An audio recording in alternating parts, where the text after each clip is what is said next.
तो हेलो दोस्तों, नमस्कार। दोस्तों, इंसान के दिल और दिमाग में अगर काम के प्रति जुनून हो और कुछ बनने की ख्वाहिश हो तो वो क्यों नहीं कर सकता। उसके लिए यह कोई मायने नहीं रखता कि वो गांव से है या शहर से है। यूपी के मुजफ्फरनगर के एक छोटे से बुढ़ाना गांव के होने के बावजूद भी अपनी लगन और मेहनत से हिंदी सिनेमा में अपनी एक छाप छोड़ी हुई है। दोस्तों, नवाजुद्दीन सिद्दीकी की सफलता की कहानी एक आम इंसान का बॉलीवुड में काम करना और उसे अपने आप को बहुत कम समय में एक अच्छे एक्टर के रूप में बॉलीवुड की दुनिया में साबित करना दोनों बहुत ही बड़ी बात है। दोस्तों, अगर एक आम इंसान बॉलीवुड उद्योग का सफल अभिनेता बन भी गया तो सोचिए कि यहाँ तक पहुँचने के लिए उसको कितनी मेहनत करनी पड़ी होगी। दोस्तों, नवाजुद्दीन सिद्दीकी का जन्म 19 मई 1974 को मुजफ्फरनगर के एक छोटे से गांव में हुआ था। वह अपने 9 भाई बहनों यानी कि 7 भाई और 2 बहनों में से सबसे बड़े थे और किसान परिवार में जन्मे थे। दोस्तों, उनका बचपन मुजफ्फरनगर की गलियों में गुजरा था और यही से ही उन्होंने अपनी बुनियादी शिक्षा प्राप्त की।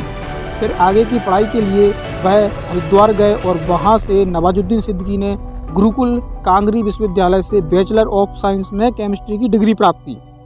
अपनी स्टडी पूरी करने के बाद वह छोटी मोटी नौकरी करने लगे, लेकिन नौकरी में मन ना लगने की वजह से वह कुछ ही समय में दिल्ली आ गए। नवाजुद्दीन सिद्दीकी का दिल्ली आने का मकसद केवल एक्टर बनने का था और उन्होंने साक्षी थिएटर ग्रुप को ज्वाइन किया और वहीं से एक्टिंग सीखने लगे। इसी थिएटर में नवाजुद्दीन की मुलाकात मनोज बाजपेयी और सौरभ शुक्ला से हुई। नवाजुद्दीन एक्टिंग तो सीख ही रहे थे, लेकिन उसके पास अभी तक आय का कोई स्रोत नहीं था। दोस्तों, जिनकी वजह से वो दिल्ली में अपना गुजारा कर सकें। इसीलिए संघर्ष के दिनों में वो नोएडा, दिल्ली में टॉयज बनाती एक फैक्ट्री में सिक्योरिटी गार्ड की जॉब करने लगे और शाम को फिर साक्षी थिएटर में एक्टिंग सीखने आते थे। कुछ समय बाद नवाजुद्दीन सिद्दीकी ने नेशनल स्कूल ऑफ ड्रामा को ज्वाइन किया और 1996 में यहाँ से पास आउट होने के बाद वह एक्टर बनने के लिए सन 2000 में मुंबई आ गए। मुंबई में उनको कोई पहचानता नहीं था और ना ही उनका कोई गॉडफादर था जो उनका हाथ थाम सके।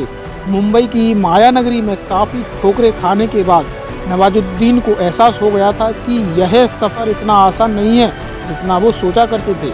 नवाजुद्दीन सिद्दीकी के दिमाग में एक्टिंग का कीड़ा बनने की एक ही धुन सवार थी, लेकिन यह सपना कैसे पूरा होगा वो उनको भी पता नहीं था। दोस्तों, उन्होंने इसके लिए हार नहीं मानी और जहां भी फिल्म के लिए इंटरव्यू होते थे वह सिद्दीकी पहुंच जाते थे, लेकिन हर बार उनको रद्द कर दिया जाता था।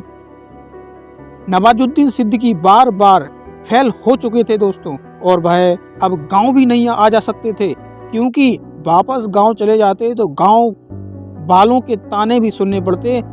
कुछ समय बाद नवाजुद्दीन को कुछ एक टेलीविज़न सीरियल्स में काम करने का मौका मिला, लेकिन यहाँ पर उनका रोल छोटा रहता था, जिसकी वजह से वो अपने आप को प्रूव नहीं कर पा रहे थे। दोस्तों, नवाजुद्दीन सिद्दीकी को पहला ब्रेक 1999 में आमिर खान की फिल्म सरफरोश से मिला, लेकिन इस फिल्म में उनका रोल बहुत छोटा था। अब उनको छोटे मोटे रोल मिलने लगे थे। उनको खुद पर यकीन था कि आज नहीं तो कल या परसों वह एक दिन बॉलीवुड के सुपरस्टार जरूर बनेंगे। कहते हैं कि कोशिश करने वालों की अभी हार नहीं होती।